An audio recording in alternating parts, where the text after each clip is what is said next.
Amazing. And these guys are going to be sharing from their life experience. Thank you, Em. Come on over. Now, we've got a bit of a live interaction as well. If you have questions that you want to submit tonight, we've got Em's number coming up on the screen. So if you've got any questions that might come up, send them on through because we're going to try and capture them. But you've already sent through a lot of questions for us over the last couple of months, and so we've tried to put them inside some of this night. Sound good? Look at this good-looking bunch. They look good? Yeah, so shiny. Nice. Well, you might be aware as well, like the last couple of months, we're also talking about unpacking theology of relationships. So an egalitarian theology was something that we were talking about. It's not often talked about. But we also are aware there's a lot of people in our community that have a complementarian theology. If those two words mean nothing to you, don't worry about it. If those words mean something to you, well, we just want to say, hey, this is a kind of church where we can foster unity within diversity. We can have and share different opinions and still be one church and gather together. And even on this panel, we have people that operate differently. So there would be a couple here that I know that operate in a complementarian way, Faith and Noel. But myself and Lockie, we're more egalitarian, and I've got no idea what you guys are, but we might find out as we go. But yeah, we're not defined by our theology, but how this outworks practically is something that, just kind of tonight, it's not really about that side of things. It's more about how we outwork this in areas of our dating, in our singleness, how we outwork just healthy relationships as far as when it comes to interacting with the opposite gender, when it talks about marriage, engagement period, and even sexualization in culture. So these are some of the broad topics. Feel free to submit any questions you'd like. But I'm going to introduce the panel here. We've got Mel, amazing Mel, she's incredible. We've got Faith, we've got Noel, we've got Lachlan, and we've got Emily, our new young adults pastor. So good. Now, I'm going to start off by throwing to these guys so you get a bit of a better idea of who they are. I've just asked them, what is a bit of a history of your journey, if you could summarize it in a minute, with God? Have you been a Christian for a long time, short time? And as far as with relationships go, what's your status? What's your status at?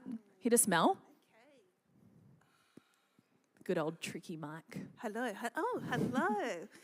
So I've known the Lord since I was very young, fortunately. But I met my husband here in young adults, about 15, 16 years ago. Oh my gosh, I'm mid-30s. But yes, I'm married and I have 2 children. How long have you been married for? 10 years next year. 10 years and 2 Yes. beautiful children. Yes. Incredible. So Mel is representing our experienced one on this panel. Faith and Noel, you're right. Over you, Faith. Well, I've been a Christian my whole life. Probably only took it seriously just after school, to be honest. And I married this guy about a year ago. Oh, Yeah. come on. Also, did you guys meet at church? Yeah, at church, in school. We've known each other a long Long time. Okay, nice. Well, to add to that, it was actually after a young adults night in 2022, I think it was November, about 3 years ago. We were stacking chairs at the back, and that's when we really got talking. Mm-hmm. So just putting it out there, you never know who you'll meet and chat to at young adults. Great place to find a husband or wife. So that's a bit of our story. Stack some chairs. We'll get you going tonight. Lachlan, who are you? We'll try. Flick it up again.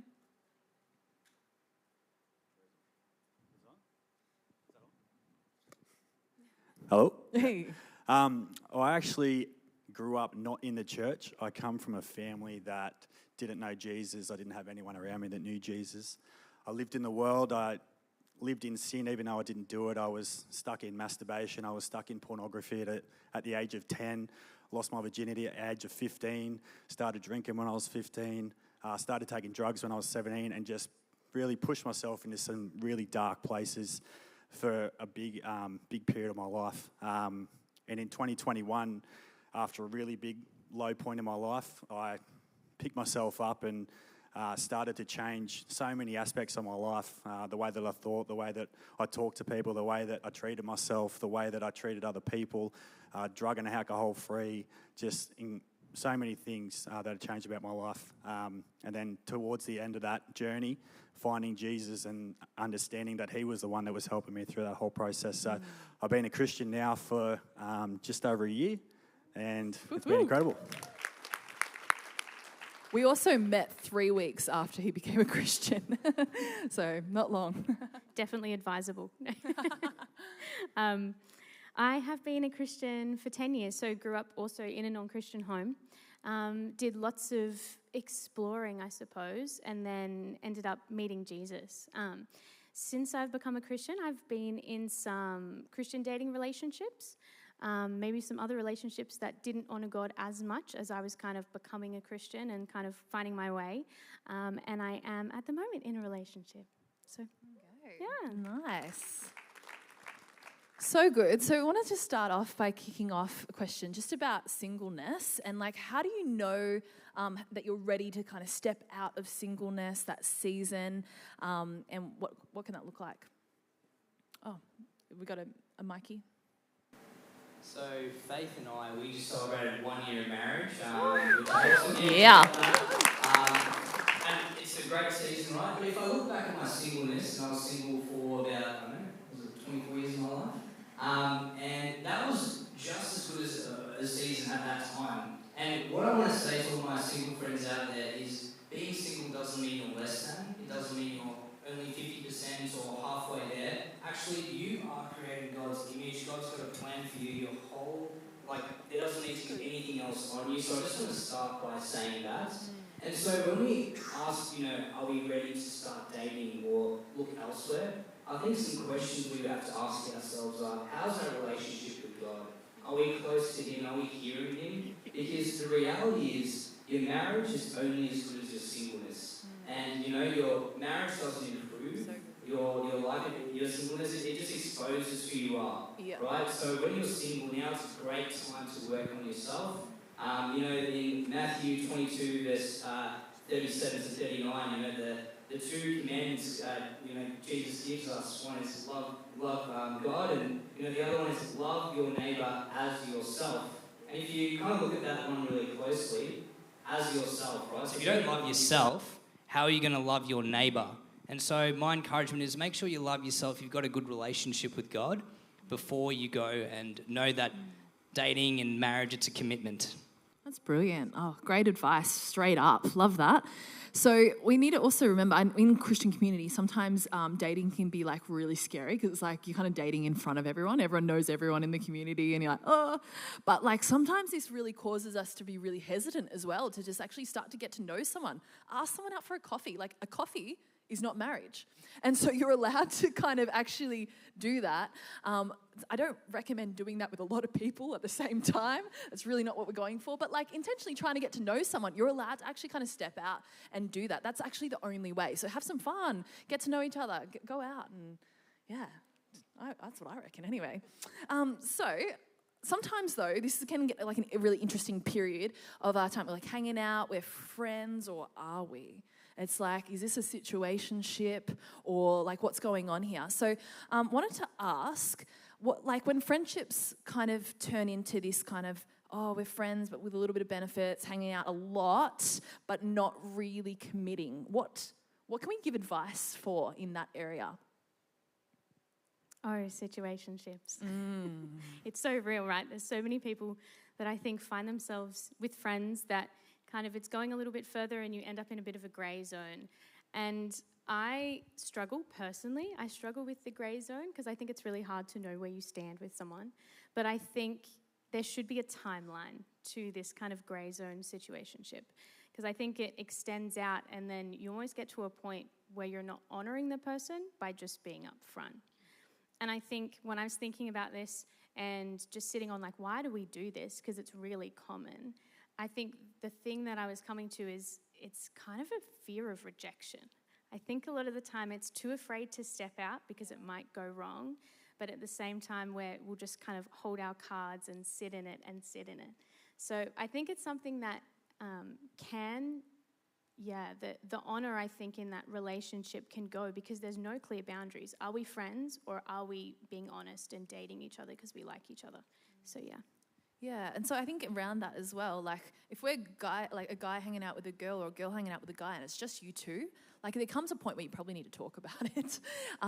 That's just healthy. Like bring it up and kind of be like, hey, it's like, just want to check in on our friendship. Where are we at? Is this something that we want to kind of go deeper in? Or are we just friends? Just simple as that, right? Another side of things, 'cause once you start dating, it's kind of, you get full steam ahead, the relationship kind of locks on in, but how do you then maintain other friendships in your circle? Because sometimes we just get obsessed and fixated. Like, what does it look like not to leave everybody else behind? Yes, I love this one this question, because when Steve and I started dating, we were friends for about a year before we got together. So our relationship was built around friends, and I think that's super duper healthy. There's also a protective element in that, but having fun together and having lots of mutual friends. But of course, there are couples that are very like, no offense at all. But if you're very like, I love you, let's run away, and don't hang out with their friends anymore. And I think that is actually a little, it can be quite mean, if one for another word. I had a good friend, and this kind of happened to her, and we sort of launched on together. And I'll just encourage you. And like Steve and I have beautiful friends that were single for a long time that are now married. But there was beautiful connection and a very special friendship. I'd really encourage you just to keep, don't isolate your relationship. Keep with your friends, keep with single friends, other couples, but it's very healthy. Yeah, I've been on that side of the friendship where like all my friends were getting into relationships and dating, and you kind of feel left out already. That's your baseline. You feel like, you go to another wedding and you're standing there on the dance floor and everyone's got a partner, you don't, and it affects you. And so it can be really affecting when you see after church also all the couples just going off and just date. And like you feel really excluded, like where's my community? And so we need to be mindful in a Christian community, like let's be inclusive. Like the amount of times Shelley and Luke would like invite me to go hang out and third wheel dinner with them, it was the best. Like, that's the kind of thing we want to do. So I wanted to ask as well, so how long then should Christians date before getting married? Is there even a certain amount of time? What should we be looking for during the dating period? Can I date a non-Christian? And what if my parents don't agree with who I'm dating? There's a lot in there. Anyone feel free to jump in and add anything too. I would love to tackle these ones. Please. First of all, I don't actually think there's any set amount of time that you need there's no criteria of time that you need to meet before you get into engagement with someone. I know for Noel and I said strictly 2 years we'll be dating and then we'll think about engagement. It took us a year and then we were engaged. So I definitely don't think there's any strict amount of time. I think that you really, there's a practical side of it. If you enter into engagement and eventually marriage, can you support yourself financially? It's such a boring part, but can you pay bills together? Can you feed yourselves with groceries together? There's a practical side of it even beyond, are you emotionally and spiritually ready? And I think, for me, I really found that I had to actually listen to what God wanted as well. I think if we kept going, dating for 2 years, that wasn't what God had planned. And me humbling myself and letting that idea go and just going into that engagement period really made us reap the benefits, I guess, of listening to God. And I think in terms of what you want to see when you're dating, what are things you should look for, I think number one is, does that person have their own faith? Do they have a relationship with God and not just, I go to church every weekend? Do they actually meet with him in quiet? Do they read their Bible? Do they know the word of God? Do they pray for you? Do they pray for themselves, for their families? Actually, do they practically live out their faith more than just going to church or things like that? And I think in that comes the question about, can I date a non-Christian? My personal belief is that it's really hard to, honestly, because I view my faith and my walk with God as my whole identity. It's how I make every decision in life. It's how I speak to my friends. It's how I choose the people around me. And to not be able to share that with someone would be so hard. You'd be hiding, I guess, is a part of you and not being able to openly share that with someone. And yeah, the thing about the parents thing, I feel like that's quite a reality for a few of us. And I think ultimately we want to honour our parents, right? That's what we're told to do in the Bible. And so you don't just want to be like, well, you know what, I'm going to do whatever I want. I'm not going to listen to my parents. Don't do that. But actually sit with them. Like, we're all adults here. Actually sit with them. Ask them that hard conversation. Why? Like, why do you not approve of this person? I know for me, I was in a past relationship and my parents were quite not approving. And I was like, no. I know everything about this world. I'm 18. I know what I'm doing. I don't need to listen to you. And it wasn't a great relationship, and I really should have listened to them. So I think your parents know you well. Sit with them, honour them enough to speak and have that conversation with them. And as well, we're really blessed that we have a community here. We have amazing leaders that you can also bring this relationship to and just say, hey, my parents don't approve of us. I don't know what to do from here. Actually seek wise counsel from the people around you, and particular leaders. So, yeah. Yeah, great advice, Faye. Thank you for that. I wanted to also ask as well, like, how do you intentionally prepare for marriage? Like, in the dating season, what does it look like to prepare well? Well, I've only had one relationship with Jesus, and that's you. Oh, really? But if you're intentionally dating for marriage, then you're basically like practicing being married without being married. So nothing's off the table. You need to get to know each other so personally. You need to be so vulnerable. You need to literally be married without being married. Nothing's off the table. Get to know the parents. Go out on holidays. Do everything together. So I think if you're intentional about being married, you need to make sure that the other person is intentional as well, and just to throw yourself out there, be vulnerable, and just be yourself, and see if you guys are actually going to be together.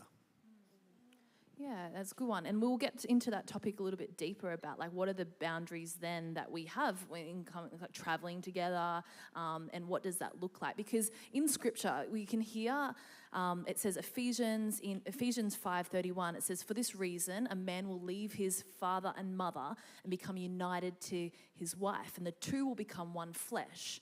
And so we need to see kind of dating as this process of becoming one, right? Like at the time that you get married, that's signed, sealed, and delivered. The dating period is actually the training ground to see if you want to get married. So you need to have this like progression of moving towards that place, and you need to open up. Like even in our relationship, I remember it was like up front, let's talk about things from our past. Let's talk about the things that we're struggling with. Let's talk and put this on the table early so that this isn't a shock down the track. You know, and sometimes we really hold off sharing too much because we're scared, but we need to be people that can hold space with each other, develop that over time so that you can know, this is someone in marriage I can be safe with, share vulnerably with. And so, yeah, that's our like recommendation is like to progressively kind of deepen that and leave nothing on the table. Something else as well is we've got a question: how do you know if you're not in a good relationship? Like, what's some of the red flags that we might experience that we should be like, ding, not good? I think for me, how I answered this question was more about how you perceive the treatment of the other person to yourself. And I think the one thing that I kept coming back to was that you don't feel honored. I think when you have a redeemed perspective of your identity and you can hold that and you've got that and you know what that is, if the other person isn't treating you in line with that, that's when there's a problem. I think that's the biggest thing, thinking about what your new identity is and if this person is honoring you with everything that they do. I think it's hard to tell maybe when you're newly dating if your relationship, if you're in a good relationship. But I do think as you kind of fall into a place and maybe a pattern, is that person leading you more towards Jesus? Are they encouraging you in their faith? Do you share that in common? Is it something that you actually bond over and enjoy together? I think is a really good thing too. And I just want to add, this is going to sound really black and white, but I feel like sometimes you just know. Like sometimes you want to not admit it, and so you ask a few people. I think sometimes you just know, and I think a verse that comes to mind is James 1:5, which is if you seek wisdom, ask God and he'll give that generously. And I think sometimes when you're questioning, is this a relationship I should be in, you already know the answer. But if you're still not sure, actually bring it to God and he'll, trust me, he will close that door straight away if it's not from him. And like I said before as well, seek counsel from people around you as well that know you really well. So true. I think I've been on like in the practical side of that, like when you know, your body actually also tells you. So I remember when I was in a relationship that was not healthy, my stomach would churn constantly. I would feel sick in the stomach, no peace. I remember even physically lost a lot of weight. Like it was a stressful relationship and body started breaking out in hives, like that kind of thing. Like sometimes we're in so much denial, like, no, we can make it work. It's going to be good. But actually we do know, like, and our bodies sometimes kind of scream at us if we're not paying attention to that at the extreme point as well. So wanted to ask then, what might be some healthy markers of relationships? Anyone feel free to jump in. Yeah, I'll jump in. Our relationship has taught me so much, and God at the centre is first and foremost in everything. He's in every decision. He is everything in our relationship. But also communication, honesty, vulnerability, and understanding. Communication, to be able to be in a relationship where it's not you versus someone else, but it's you and your partner versus the problem, is such a blessing. It is so cool to be able to go through problems that you're having within yourself that you're going to say and you're going to hurt someone else, but you can get through it together. Like it's so important to find that person that you can just have a conversation with about something that's going to upset them, and then you just get through it together. And just to be completely honest with each other. Like Rack said, when we first got together, I just said, because I had a bit of a past of, done some things that I'm not proud of, but Rack, I just put it out on the table and said, what do you want to know? She hit me with all these questions and I just rattled them all off, and that'll be our life for the rest of my life. There's nothing that I would never share with her. I'm a complete open book with her. It's just up to her whether she wants to hear it or not. Vulnerability, it's so important. It is so important to be able to pull the things out of yourself that you're ashamed of, that you feel guilty about, that make you just not like who you are. Like when you bring those things to the surface and have those conversations, it is so healing, and it can just change your whole perspective. And plus you get to know the person that you're with just in a completely different way, in such a deeper level. And as well as understanding, because when these things do come out, they can be pretty confronting. They can be pretty brutal, and they're hard to sit with sometimes. Sometimes you need a minute to listen and understand what's going on. Sometimes you need a day. But to be able to understand that we're both gone through life, we're both done things we're not proud of, but we're here with Jesus, we're trying to heal, and just to understand that the other person is being completely vulnerable and you guys are going to work on it together. That's good. Yeah, it's beautiful. And in that vulnerability, being able to hold space where you're not judging or not feeling attacked or you got to actually be compassionate and listen, as opposed to feeling like, oh, someone said something to me that's hard to hear, and turning it on them and making them feel bad for sharing. We actually need to hold space and encourage that openness, because when something's open in the light, anything can be worked through. But if it festers in the darkness, that's where issues really crop up. So really great advice. Awesome. So wanted to see as well then, what are some boundaries we should have in some relationships? Because especially when we're dating, there are things off the table. Although, like we're saying, yeah, prepare to be married, but there's certain things married people can do, and there's certain things that unmarried people can't do to honour God. And so in that space, like, what does it look like to be really honouring of other people and honouring of God? So then, first question, should men and women hang out one-on-one with the opposite gender whilst they're in a relationship with someone else? Never. Completely off the table. Yeah, I think definitely. I do know people, though, that are in relationships that don't do that for their own reasons, which I think is totally okay. But I do think it comes down to what is your perspective and how redeemed are you in hanging out with the other sex. If you do feel like you can treat them and love them and value them, of course you should be. It's so healthy to have male-female relationships, but I do think there needs to be boundaries. You know, you don't want to be hanging out in the middle of the night in someone's car. That's probably not the best option. You want to be respecting each other and being in situations where you can honour each other as friends. Yeah, that's good. And like, I think this is where it can get a bit blurry as well, because sometimes if a person in the relationship doesn't feel comfortable with you hanging out with that, like that, you actually have to communicate and then hear how the other person's feeling. That might make someone feel not good about that. And so you need to talk about it, and maybe there is different boundaries, or maybe it's hanging out in a group setting where it's better for the two of you in that relationship. But certainly we want to maintain healthy relationships, but it sometimes changes too. So in my setting, I'm obviously a pastor, so I work and I have to catch up with men and women by themselves all the time. But I do that in a public setting where it's not like behind closed doors, you know, all that sort of stuff. We can apply that in all of our lives for healthy boundaries. How about, do we follow our exes on social media or stay in contact with exes? Anyone?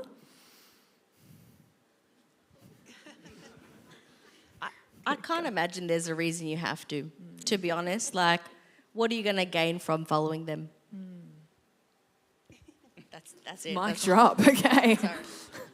I think it depends on your perspective. I think if you can follow someone, say you went on a few dates, like it's probably not the biggest deal. You can probably move past it. But I think it depends on what is your perspective and how do you feel when you see that post? Does it make you want to message them and get back with them and you were in a really toxic relationship? If it does, you should probably unfollow them. But yeah, it definitely depends on your heart, where your heart's at. And particularly the dynamic of that relationship too. How long were you together? And even if it really got quite sexual, like that, there's something spiritual, there's bonds that happen in relationships, and like we believe relationships are not just physical, they're spiritual as well. And so any kind of tie one way can also be a tie both ways. So we need to remember that in some instances, when there's a connection that's a hold on us, we sometimes need to sever that. And particularly after you initially break up with someone, so people love to like kind of stay in contact for a really long time. It's not healthy for you guys. It's hard to emotionally separate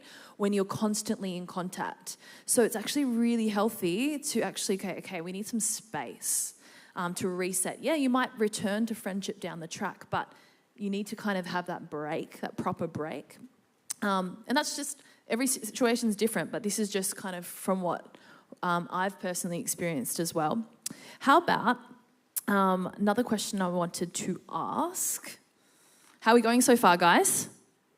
Good? These are questions on your mind? Tell us if they're not, send them through to M. So I wanted to ask Noel particularly, why is it that God says sexual intimacy is only between a man and a woman inside the covenant of marriage?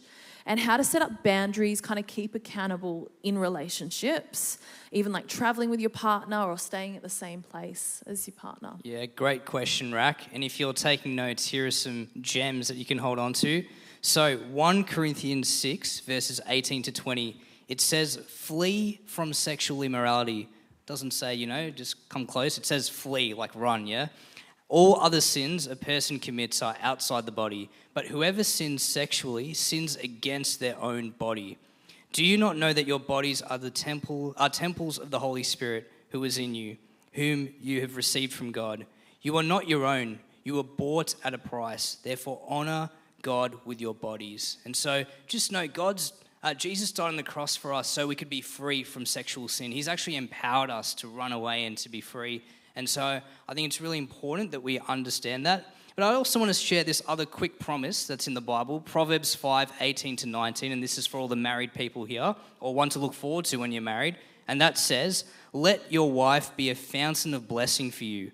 Rejoice in the wife of your youth. She is a loving deer, a graceful doe. Let her breasts satisfy you always. May you always be captivated by her love. That's from the Bible. So just quoting scripture there. Spicy. and why do I share both, right? We might often hear, don't have sex, this and like the bad, but there's actually inside marriage, it's beautiful and it's a gift from God.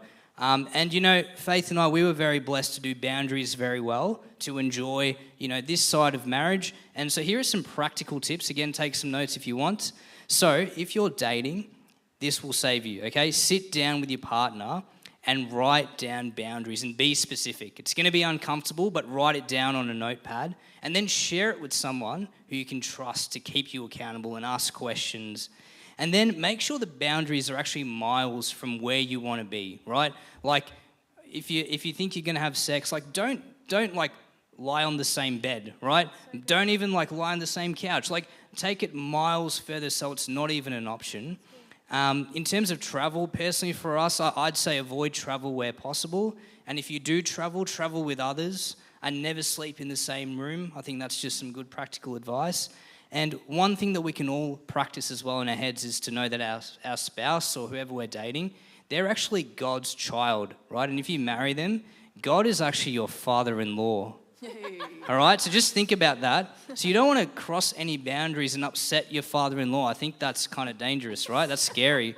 And, you know, speaking on the other side of marriage, keeping boundaries in dating actually builds incredible trust in your marriage as well, and shows that you can actually, you know, live to your word. And I think that's just a few things. Yeah, so good. Always incredible wisdom, Noel. Wanted to also add to that, like in our culture, we often do see people traveling together, and it's something that we go, oh, that's so normal, we just do it. Well, at the church and in our faith, like because we think that God has reserved sex and a lot of other stuff that kind of leads to sex for marriage alone, we want to just protect that space. So think about, who can I travel in groups with? Like go with your friends, and then girls go in one room, guys go in another room. Or if you're traveling with your family, like this is an incredible time to get to know someone's family deeper. It's not off the cards. It's just do that really well and wisely. Talk to a leader, get someone's accountability, and let them know. Because what we post on social media as well can look like one thing, and it's like, oh, just me and my partner, we're away together. Actually, that kind of sends the message to the rest of the community that it's just us two on a trip. Like, we need to be not just doing the right thing, we need to be setting a model and example to everyone else about what that is as well. So think about kind of how we're posting too is really important. Wanted to also ask then, how do we then in our dating relationships, like how far is too far? Because there's a lot of kind of steps that we might kind of push the boundary before sex, but how far is too far when dating, and how do you reset boundaries after going too far? Anyone? I think Noel hit the nail on the head there, but you need to have boundaries that you both agree upon. And I think when you go too far, you start to question, am I going too far? You start to feel, you know, you can feel something building up. You can feel like intimacy building up. And then you need to have accountability. Like you need to have your head switched on and say, righto, we just need to cut it here, have a conversation, and then, you know, talk about it, say maybe that was a little bit too far, and then just pray, renounce, and, you know, ask God for his help in that space. And just to be you know, like thinking about it. That's about it. Yeah. Awesome, yeah. I remember as well. So Lachlan, obviously coming from his past, was one where like hearing from God was brand new, all this sort of stuff. And at the start of our relationship, you know, most couples kiss, right? That's a normal thing. And I remember there was like a moment 3 months into our relationship, and he turned to me and he's like, I feel convicted. I don't think we should kiss anymore. I was like, are you kidding me? Like, I felt so, like, offended by that. Like, no joke. I think I cried for a couple of hours, didn't I? Yeah. Yeah, it was like 4 hours, 2 days after my birthday at my parents' house. It was very good. Yeah, I was like, is he rejecting me? Is this the end? Like, I was really stressed. But at the same time, I could see at the same time, like, this was God speaking to him about going, like, how do we flee from temptation? Like, let's not even come close. Like, let's just completely run in the opposite direction. So we haven't kissed. We're getting married in 47 days, so that's going to be exciting. But, yeah, haven't kissed since then. So very cool to be able to do that and practice that in a way. So it's awesome. Amazing. Well, another thing that I wanted to ask as well, in our culture, it's obviously so normal to live together, sleep together, kind of try before you buy concept. And this sometimes even creeps into the church. So where people say, oh, we're going to get married anyway, so let's just sleep together, what are our thoughts? Thank you. I just can't get over that psalm that was just read. I love it. Proverb. The proverb. I would say to this, so I have a couple of friends that I still catch up with from uni, and we were talking about, so none of them are Christian, and they were talking about their dating, and it's like, oh, I need to start living with the guy so I know that we can live together. Oh, okay, you need to make sure that also you go for a big holiday so you know that you can holiday together. So you got to try before you buy. And I found it so nonsensical, because the reality of once you get married, all these other things happen that you cannot try, but you've bought. Having a kid, will he get up at 2 a.m.? When you're really sick, or when you change jobs, or whatever it is, you cannot always try before you buy. The whole thing with deciding to date someone, deciding to commit to them, is commitment before you're guaranteed anything. And I did want to say this before I forget, but I've just been having these words. You know the song The Blood? And how it talks about it's never been about performance, perfection, striving for acceptance. I would say that's true for you and your partner. Do not put that on the person, that they've got to strive for your acceptance, that it's all about how they perform, how they make you feel, that they've got to be perfect, because you're not.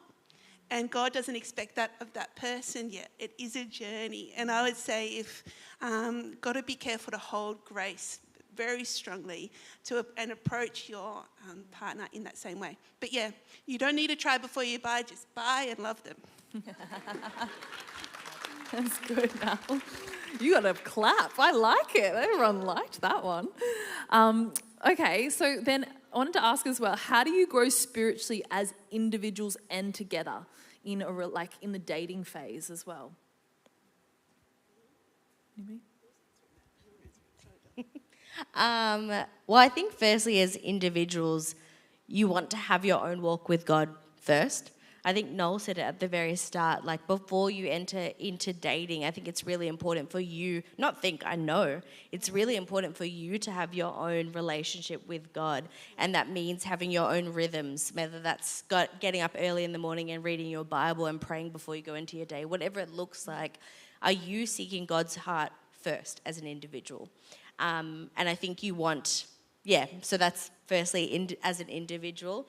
And I think as a couple, I think it's important that you have those things together as well. So you have your own individual times with God and your own rhythms. But when you come together, and especially when you're looking closer to marriage, I think it's really important that you start having routines with your partner that, draw you closer to God as well. So, for example, when we got engaged, advice that I was given was start a rhythm that you want to see in your marriage. Yeah. So one thing we started doing was every night before we went to bed, we'd call, or if we were seeing each other that night before we left each other, we'd pray.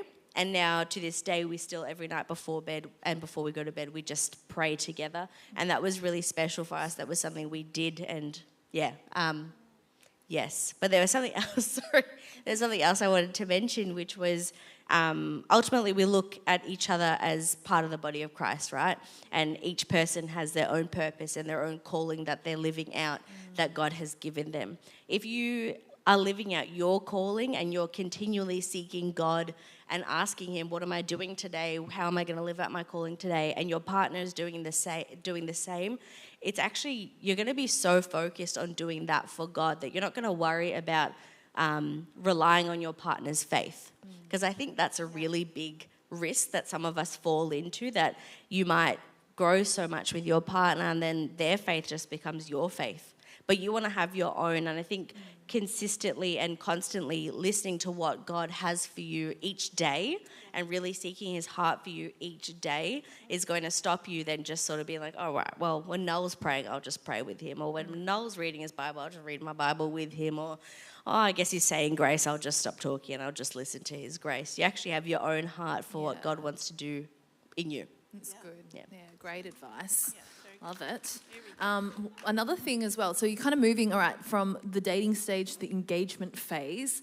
Now, something that I recommend, because there's something you might have heard of, pre-marriage counselling. You'd be aware, like, once you're engaged, lots of couples go through this process of, like, asking lots of questions with a counsellor, going through different topics. But my advice is actually, this is really important to do even before getting engaged. Because engagement, you're kind of locking in, or you're kind of going, yeah, this is the person I want to marry. But at the point before that, that's when you want to be asking those questions of compatibility and does this work? Does this values? Does this align?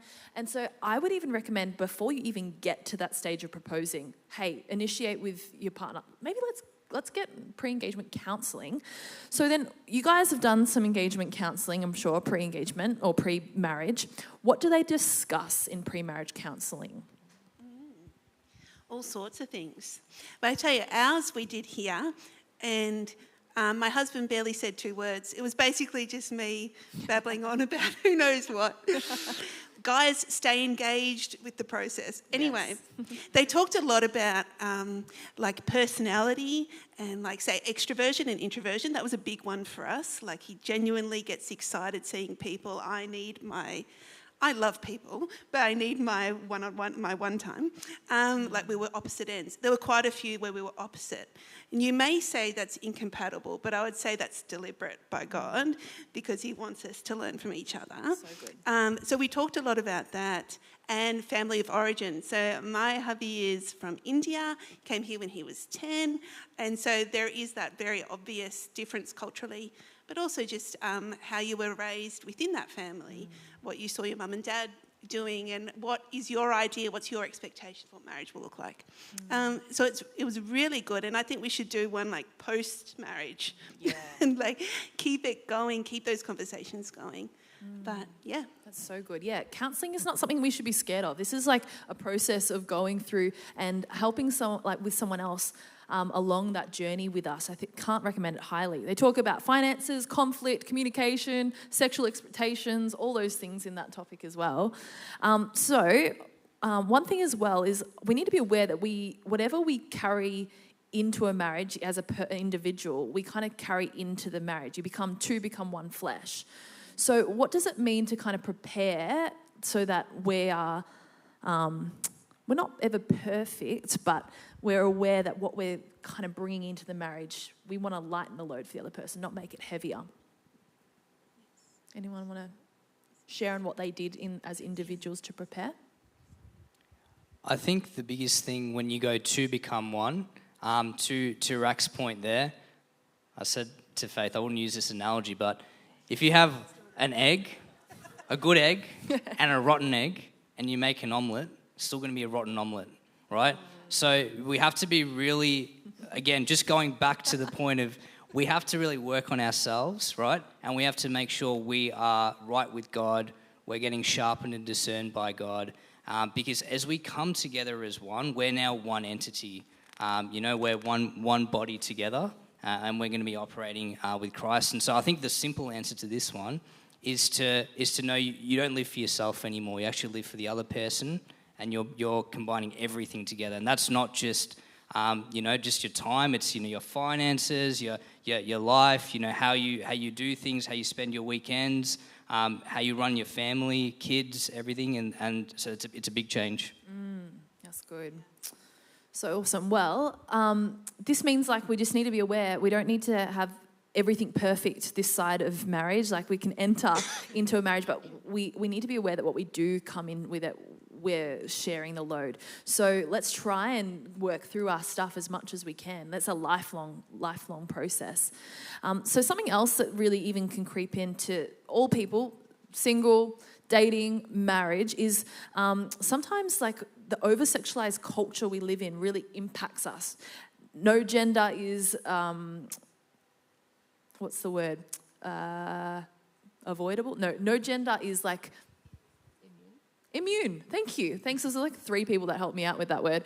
Appreciate it. No gender's immune from like the over-sexualization of culture.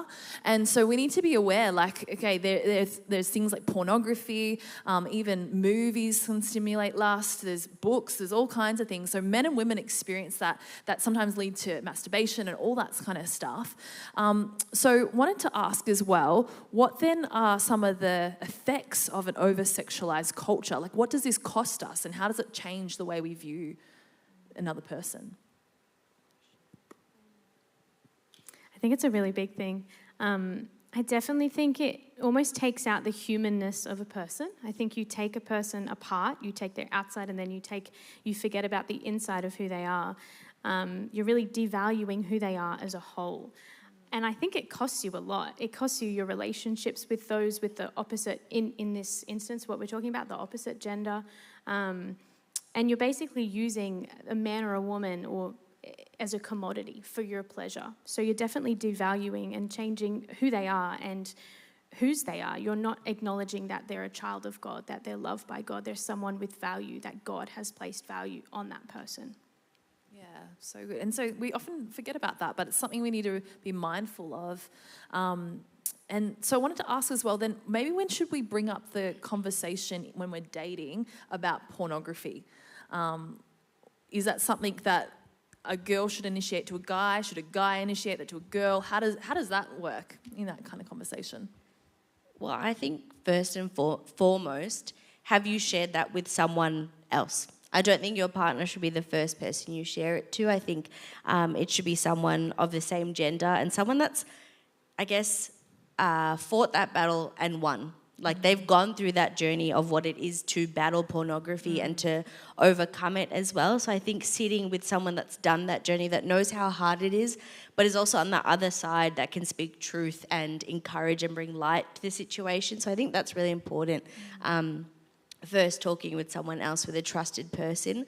And then I think you get to a point in a relationship when you're dating where you know this is something you're going to commit to, this is something you're going to invest in, that you're going to pursue into marriage. And I think when it starts to get to that point, I think it's important to lay that in front of your person. Like, you're going to do, like in marriage, you see so much of that person. You see their emotional lows and highs. You see everything. It's such a vulnerable experience, and you're going to trust them a lot. And they trust you a lot. And so that is something that I think is really important to lay before them and bring it to them the second you feel like this is something you're going to pursue. Because I don't think it's wise if it's your first date or if it's just the coffee to just bare your whole soul in front of them. The Bible says not to let your brother or sister stumble as well. So just be wise. And when it's something that you're going to start committing to, I think it's really important to bring that before them and just say, hey, this is what I'm struggling with, and this is what I'm doing about it as well. Would you suggest then, because like some people terminology is different. You got dating, is dating a relationship? In my perspective, when I say dating, you're going on dates, like you're kind of sussing each other out. But then once you commit to a relationship, you're not married, you're not engaged yet, but you're in a relationship. For me personally, that's the kind of time that I'm definitely wanting to know that information. Like, there's a level of commitment there that I go, okay, we're starting this process. Let's open up. Let's be honest about the things we're struggling with, and go on that process. And don't wait for someone to ask. Be upfront with that. That even builds more trust. You might think that's going to like push them away. Well, actually, no, you're being vulnerable and building more trust with honesty, which I think is really helpful. Another thing is then, so what then? We know that might be a symptom of sin, like pornography, lust, all that stuff, but there's always something underneath the surface that's we're trying to feed. When we think of like the acts of watching pornography or and that sort of thing, that's actually just a symptom of something deeper we're trying to fill. Are we trying to fill loneliness? Are we trying to fill rejection, insecurity? All these things. We need to ask what's triggering that underneath the surface. And only we can know. But we can do that with the journey of someone, but enlist some support too. Do you know there's courses you can do? Valiant Man course, Alan Meyer has run. He's got his PhD in men's sexuality. And that's something that you guys can actually enlist and go, yep, I'm going to learn this process. By the way, women struggle with porn too. It's not just men. And so this is a two-way conversation. But I wanted to see as well, is there something then, if someone's struggling with pornography, we can't date them or we shouldn't be dating them? Anyone, any thoughts? No, I think we've got to hold grace, and it would push into that idea of what Faith was saying. Are they doing something about it? I think if they're going, oh yeah, this is what I struggle with, yeah, or the way they frame it is something that they aren't going to work on or don't take seriously, that's a different situation. I think the reality is everybody is going to deal with something hard in their relationship with their partner, whatever it looks like. You can't give up on somebody that quickly, but I think the heart and intention is what is important. So love that. You've got to be battling against it, not just kind of succumbing to that problem. And a lot of the accountability groups I notice, when you don't actually tell someone who it might cost you something, maybe a leader of yours, an older mentor, pastor, whoever it is, that relationship is one where it's got to cost you something. Sometimes as well, we just tell our mates and we become like a group that kind of just self-talks about all the things. Oh yeah, I stuffed up this week. Yeah, I stuffed up. And we kind of like justify it. Like, oh, pat each other, bros on the back, girls on the back. But actually, no, we need to talk to someone who can help us, and it costs us something to tell as well. I want to ask then, can the battle of lust and masturbation and pornography be won, and how? Well, yes, it can be. This is just through my own personal experience, but I didn't know Jesus when I began to start trying to eliminate pornography and masturbation out of my life. And the thing, I did hold myself accountable. I actually had told my partner at the time that we were actually both trying to get that out of our lives. And the thing that I noticed is that the only way that I could do that is I actually had to take accountability for the way that I was feeling and the way that I was acting. I didn't know Jesus at the time, and so that was the thing that was driving me. I was having these feelings of wanting to masturbate, and then it was just, either talking myself out of it or doing something else. And I would be good for a couple of weeks and then I'd fall again, and then I'd be good for a couple more weeks. But not until I found Jesus, when he poured his Spirit out on me, and I literally have not masturbated, have not watched porn, anything. He completely delivered me from it. But it's just, he's given me, and it's actually through some friends as well, some like little things that have helped me, because we have lustful thoughts daily. We get tempted daily. I'm at the gym and there's chicks in tight shorts and they got everything out. Like you have to hold yourself accountable. You have to, like, if there's someone if you're looking at someone it's tempting you, look away. If you're having thoughts in your mind, you have to try eliminate them. And I've found it's very effective through prayer, especially praying in the Spirit. And literally rebuking it in Jesus' name. Like I'll have thoughts throughout the day and I'll literally say out loud, even if there's someone next to me not talking, I'll rebuke that in Jesus' name, and I'm listening to something in my head. Like it literally comes in and goes out. It's so effective. So good. Incredible. Well, then, what does it look like then? Because it says, resist the devil and he will flee from you in James 4:7. Then how do we stay pure, and how do we fight to stay pure in this over-sexualized life? Because it's not just sometimes information out here at the gym, social media, people we follow. It's also like memories, past experiences we might have had, thoughts that kind of invade. How do we stay pure? Yeah, I think one of the big things, and I love that you touched on that, is start the day with prayer. Like, that's actually, it's a very practical thing. And if you read the Lord's Prayer, right, one part is like, deliver us from evil, from the evil one, right? So you're literally, and you're praying against temptation as well. And another thing that I like to pray often is, Lord, let my flesh man die and let my spirit man come alive today. That's a very powerful prayer you can pray every morning.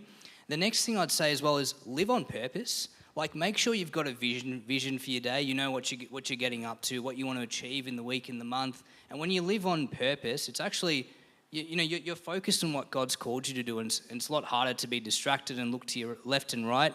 Some other practical tips to, the very over-sexualized world we have. Covenant eyes. I know that I've got it on my phone. I haven't watched porn in many years, but I've still got it on my phone so I don't accidentally stumble on porn. I know many in our young adults community who do the same, and I recommend that's a terrific tool to use. If you're going to watch a movie, here's a hack for you. Go to the IMDb Parents Guide and see if there are sex scenes. That's a really good tip. And just read them, and if you see some stuff, don't watch the movie. Very simple.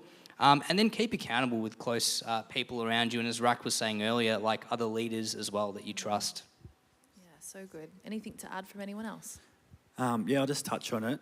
I think the biggest thing for me personally is holding myself accountable and knowing that, yes, God can deliver you from something, but you have free will and you are in control of who you are. So you have to hold yourself accountable. Get someone that you completely trust. It can be a good friend, someone that you can be vulnerable with, a good mate, and just feed off each other. Be vulnerable and just ask for help. Like it's so powerful to let out the things like through your mouth, like talk about things that are holding you back, that are holding you down. It can, just getting things out in the open can be so good. Yeah, great. So good. Also, on the other side of things, another question someone's sent through has been like, how do we go about being modest? Like, what does modesty look like in Christian faith? And what if, like, someone's asked, like, what if people between a man and a woman in a relationship, they have a different idea of what modesty is? Because I guess that's a subjective thing. But any kind of standard advice about how do we be modest for guys and girls?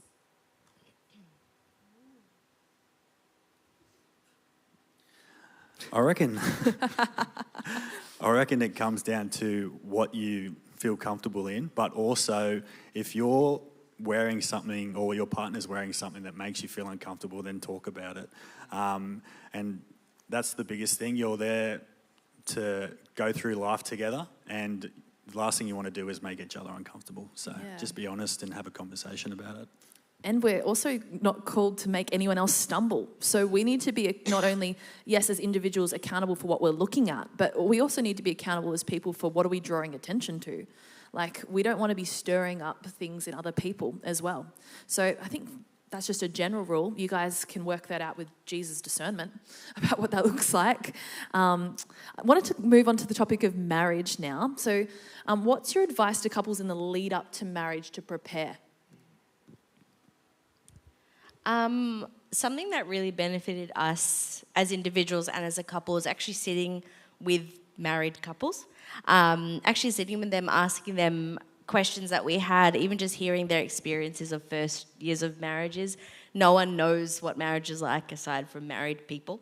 So I'd say sit with your married friends or sit with anyone that you know that is married and just ask them for advice or what their experiences, and take everything with a grain of salt and obviously filter it through what God is saying as well. But I think that really helped us in particular. And I think one really practical one, this is a bit niche, but is think about your finances. I think that's actually a really, really big thing in marriage, and I don't think it's one that we think about often, especially as single people. Like, I used to spend my money however I wanted. If I wanted a coffee at 7 a.m, I got a coffee. Now I make my coffee at home because we have a mortgage. And so I think, honestly, just practically, like, think about what your finances are going to look like. Really be open. I was really scared to reveal all my finances. If anyone talked to me, I would be like, nope, this is my money and no one's going to look at it or share it or anything. But that changed for us when we got married. It was something that we joined together, and that was something I had to really, I guess, battle with, bringing someone into that really private space, but it's something that has benefited us in marriage. So I think that's a really practical thing. So good. Yeah. Amazing. Well, wanted to see as well if you could comment, what's the biggest shift that happens between dating and marriage as well? Like, there's a significant shift. What does that look like? Yeah, I think lots change. Like, from a practical point of view, you're now living with this person and you're spending all your time with them. And I remember when we got married, the day after our wedding, and I woke up, it felt like, and you know, I'm not trying to be dramatic here, but it felt like I was like born again in a way. Like, I felt like a new man. Like, I was like, my life restarted, and it was like, okay, now God's given us this new responsibility. There's this new covenant over our life. And, you know, marriage, it is a covenant, and it's two becoming one.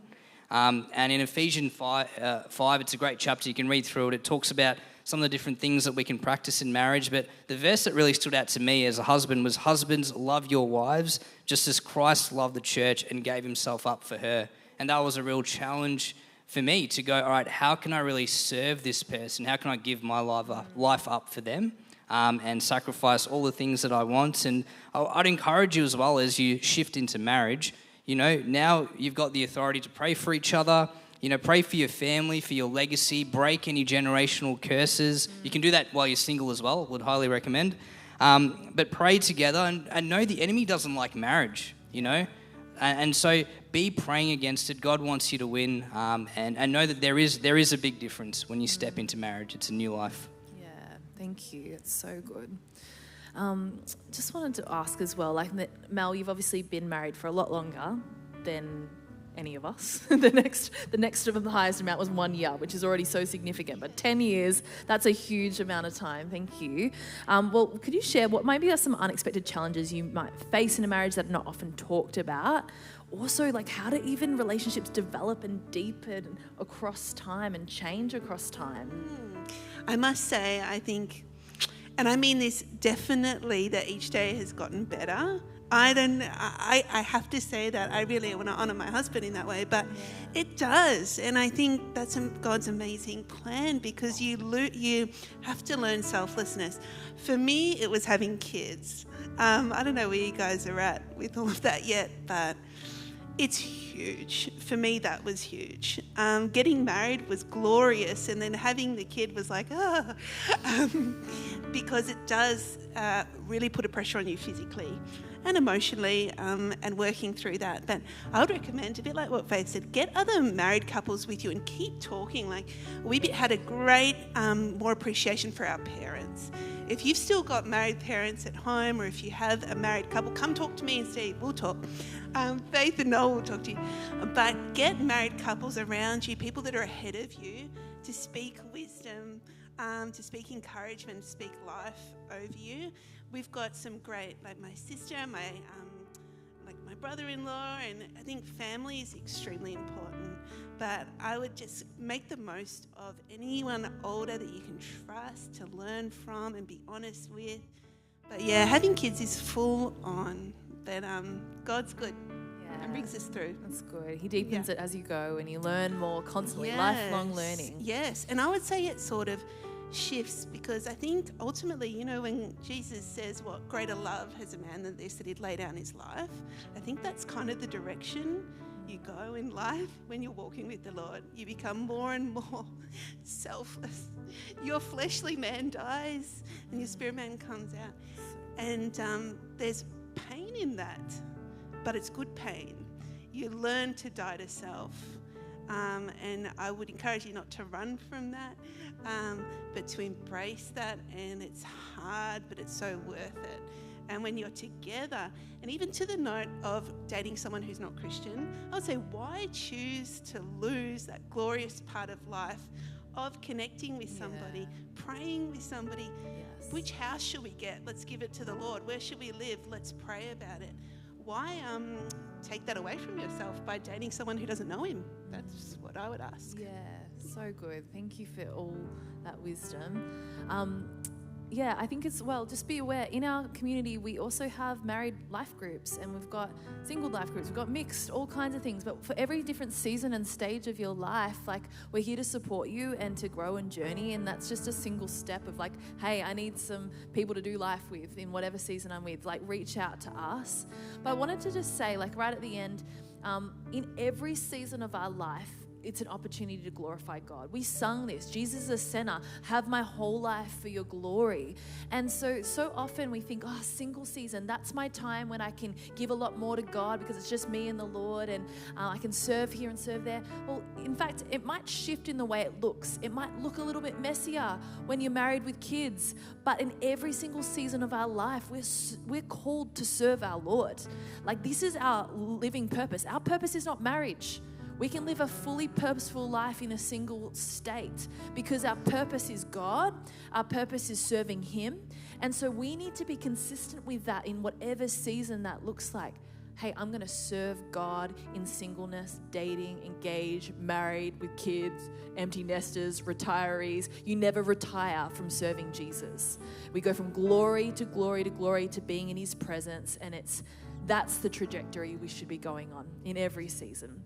So would we just thank the panel for just answering with so much wisdom and grace? Thank you, guys. Thank you so much. Well, we're going to come to a